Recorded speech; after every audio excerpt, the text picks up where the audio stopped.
So we got these. And these, what are these called again? Like a simmering pot. These are a simmering pot. And that's the lid, right? That is, Oh, but yeah. that's okay, I guess. Just don't show them yours.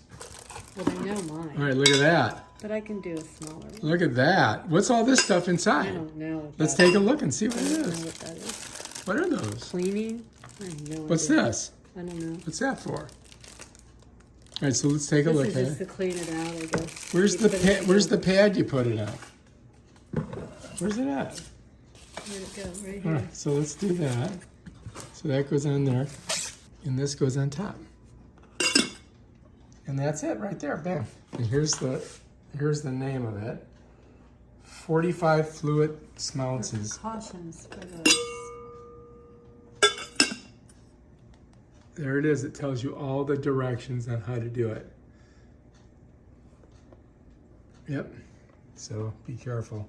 And this is what you do. You put them in. This is hot, by the way, when you grab it. But you put all the like natural things in here.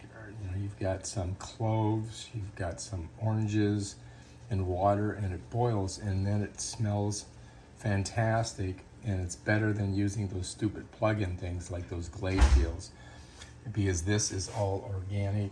There's no chemicals in it, and yeah, it's very good for you.